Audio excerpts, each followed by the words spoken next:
Still has the most epic clipboard smash. Also, bonus take, clipboard manufacturers, step your game up here. Those aren't like monster hits. Step your game up a little bit.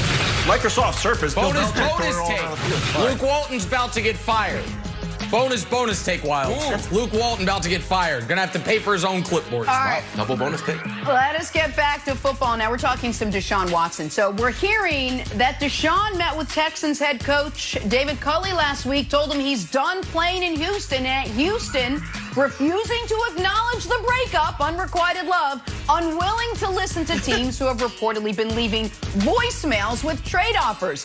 First of all, voicemails, second take, always text, never call, or voice text if you're me. Deshaun tweeted this yesterday, quote, "Loyalty is everything, don't you forget it." Whether those are future lyrics or not, it still means something. So, Brandon, why hold on to Deshaun now that he's officially demanded a trade? What's in it for Houston? It's time to move on, Jenna. I mean, of course they want this guy because he's a top 3, top 4 quarterback. That's why they want him. But I think this is deeper. And I'm going to go to one of our buddies, our colleagues, one of the things that he made epic this last year in the middle of a global pandemic when racial tension was soaring. Acho, Uncomfortable Conversations. All right, so this is going to be Brandon Marshall's segment of Uncomfortable Conversations.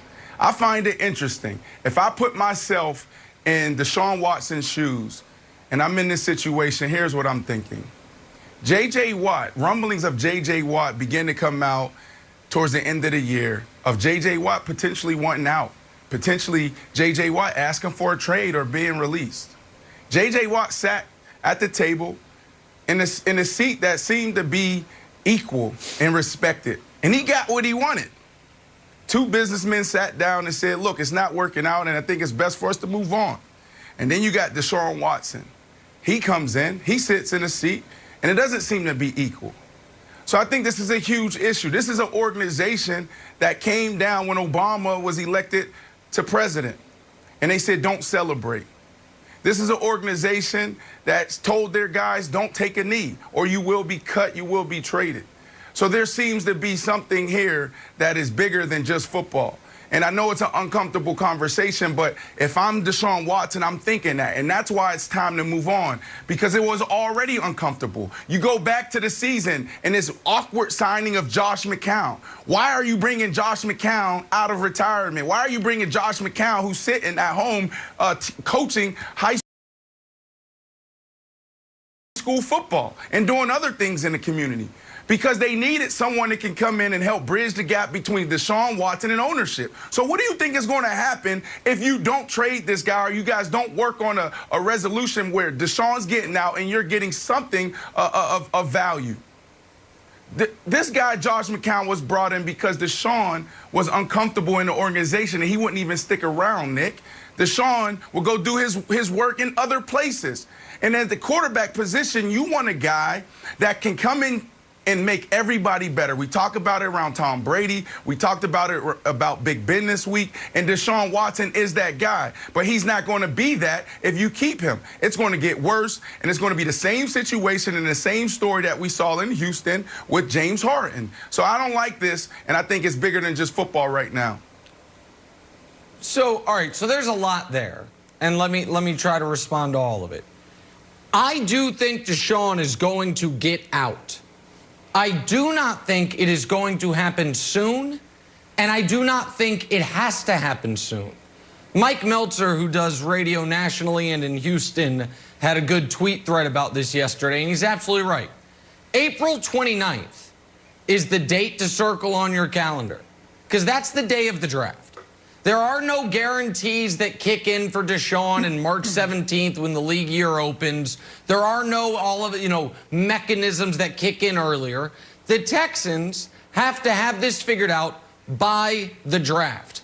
And they are not incentivized at all to rush it. Like they need to see how desperate teams will get. If there's a team that thinks they're going to draft a quarterback that's like, oh, we don't love the quarterbacks, they need to see what bidding war materializes. And it's in their interest to see if there is a Russell Wilson trade, what the compensation there is, because Deshaun Watson, by virtue of his age and his contract, is a better asset than Russell Wilson. So that sets the floor for a Deshaun Watson trade. So I do think Deshaun is going to get out. I don't think it has to happen this week. Now, to your other point about JJ, and Brandon, I think you know me well enough to know I have in my entire career leaned in as opposed to leaned away from those uncomfortable conversations. Yep. And if I see a double standard, particularly a racial double standard, we talk about it openly and honestly. I think the J.J. Watt 100%. Situation, though, is not a really apples-to-apples comparison in this regard.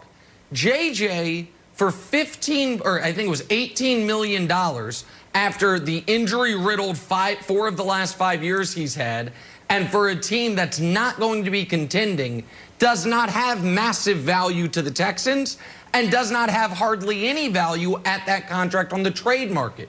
Deshaun, so it's easy to say, well, we could get a conditional 6th for JJ, but he's the best 100%. Player in the history of the franchise. We'll let him walk. Deshaun would be the most valuable player traded in the history of the league. And so I understand why you can move quicker. Does that make sense, Brandon? Why you can move quicker with JJ than with Deshaun, because you do have to take into account what the Texans are going to be like once Deshaun is gone. 100%, Nick, and that's why I love working with you, because you see both sides, and you've always been player friendly, but you've always pushed back when you had to, when the player didn't do his job. So I respect you for that. But here's my deal.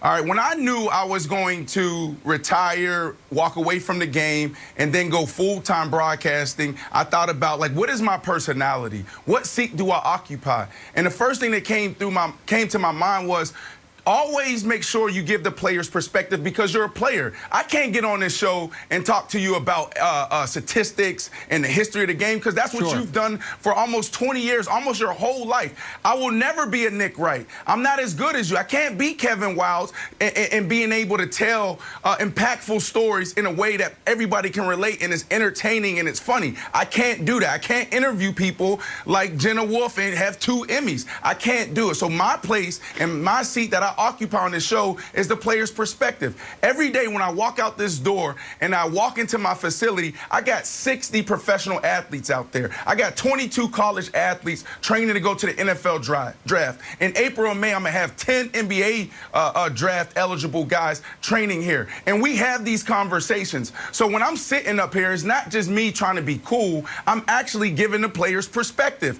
And it's not just my perspective from 2006 when I was drafted. I'm talking to guys who are in the locker room now. And these are the things that they're saying. And this is what's happening in Houston. Guys are literally thinking like, yeah, Nick, you're right, 100%. It's easy to walk away from J.J. Watt, and not so much Watson. But in that locker room, these guys are feeling uncomfortable. Right. They're uncomfortable. And for that reason, yep. That's the old Slim Charles line I use from The Wire all the time. Don't matter if it's a lie. If it's a lie, we fight on the lie. And the reason I use it is because what I said about JJ and Deshaun and the difference of values and trajectory and the contract and stuff, I think is all accurate. It also might be meaningless if the majority of players in the locker room see it the way, Brandon, you laid out, which is why your perspective's so important. If they see it as, you got to be kidding me.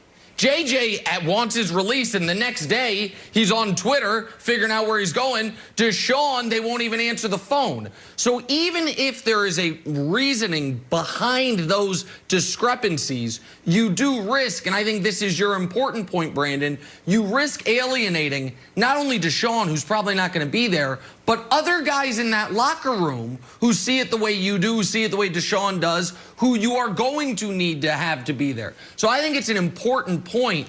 I just think that from a pragmatic perspective, there is a difference there, but it doesn't mean that from a narrative perspective in the locker room, that difference matters much. I think that's right. Well, they still seem both sides to be in. Go ahead. Go ahead, Brandon. Finish up. Yeah, just the last thing, Jenna. I just think that the Texans have a public relations issue. Like, if I'm thinking about the Texans, like Deshaun Watson, he's going to play, what, 10 more years, maybe 15 years if he's lucky, and he adopts the TB12 method.